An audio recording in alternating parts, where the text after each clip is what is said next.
So Agent Au Pair has been around for 15 years. It was owned by a woman who lived out in California, and she kept it mostly a small company, only placing au pairs on the West Coast, typically always in California. And in October of 2016, it was purchased, and I've been running the company since March of 2017, and since then we've grown the company double its size, and we now place au pairs all over the United States. So the home base of Agent Au Pair is in New Haven, Connecticut. We have an office in Germany, and we have an office in China as well. That's a great question. We're still running the numbers for 2018. I can't really give you a solid number of how many. I can just tell you that we've grown the company about double its size. Great question. It's an experience that they'll never forget, an experience that they're so glad that they participated in. Relationships that have formed that are lifetime relationships, not just once for the 12 months that they were here. And many of our au pairs take advantage of the extension after their first 12 months and extend for 6, 9, or 12 more months, typically 50% of the time with the same family.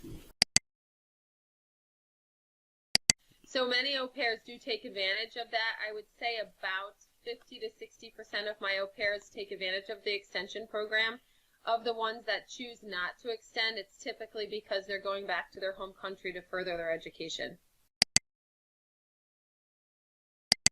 So I would say the top 3 benefits of participating in the au pair program are, number 1, your English level significantly rises with the immersion into the host family in the United States. Number 2, the cultural experience of coming here is far different than that of your own country. Not better, not worse, just different. So it's something you can learn. And 2, the resume perks that you get having spent a year in the United States, it shows independence, it shows confidence, it shows willing to take a risk, and wanting to learn better for your future. Yes, I want the au pairs to understand that it's normal to miss their friends and miss their family. You've just traveled hundreds, if not thousands of miles, depending on where you're coming from, to a new family, a new country, and that's understandable, and be ready for that. Be prepared for that. Have pictures, have things set up in place for when that happens. Okay. Also be prepared to be welcomed by a very loving family who's looking to make that better for you, to show you why they love the United States, to show you why they wanted you to come here, and to develop relationships that you will have for the rest of your life. There is a document that they need to sign, that their host family also needs to sign, because it's expected that there are going to be what we call bumps in the road. And the first 30 days are very important to discuss those bumps in the road with your host family first. That is your first person that you go to when there's an issue, either with the child, with the host family, with the car, with homesickness, with anything. Talk to your host family. I educate the host families when I interview them, and I interview every single one of my host families, that once a week they should sit down with their au pair and talk about, how's it going? Okay. How are you feeling? And that should be the first time that they talk about it. If for some reason that the host family is not listening, is not understanding, then they talk to their local coordinator, and they explain, I'm having a problem with the 3-year-old, and the host mother just won't listen to me. Can you help mediate? So then the local coordinator will come in and sit down with the au pair and the host family and mediate a session and make sure that everybody understands what's happening, and that there are changes that are made, if need be, on both the au pair and the host family. If at that point things still don't get better, then the local coordinator has a local coordinator director. Her name is Dawn. She gets involved, and she has a wealth of experience with mediation and dealing with situations like this. And then she typically 90% of the time solves the problem if the local coordinator doesn't. Great. Only at the very end, when there are multiple times that they've tried to solve a problem, do then I get involved. And I will go to the host family's house if need be, and sit there and mediate myself, having been through this multiple times. I have 4 children. I've had 6 au pairs. I can help with lots of different situations, and I see both sides. So there's a wealth of teamwork that are there to help a situation if it doesn't go the right way. Sure, the State Department has very strict guidelines for host family regulations as well as au pair regulations. And you know, as being on the au pair side, there's about 15 pieces of documentation that the au pair needs to provide. The host family does not need to provide nearly as much. However, they do need to provide personal reference, employment references. They do go through an in-home interview where the local coordinator comes in and interviews everybody who lives in the family, whether it be just the host parents and siblings, or if there are any grandparents or aunts or uncles that are living there. They all need to be present during the interview. The house is reviewed to make sure that it's acceptable. She needs to have a private room. She doesn't need to have a private bathroom, but it's advised. I interview all of my host families personally via Skype, just like you and I are right now, to make sure that they understand the program guidelines, that this is a cultural exchange program. You're not hiring a house cleaner or a driver. You're hiring someone that, yes, will help you with your child care, but it's an exchange program. You're to treat them as a member of your family. They're not an employee. Okay. The references are checked, and the documentations, they have a host family agreement that they have to sign so that they understand what the rules are, the hours that they can work per day and per week, and the requirements to fulfill their J-1 visa with the education.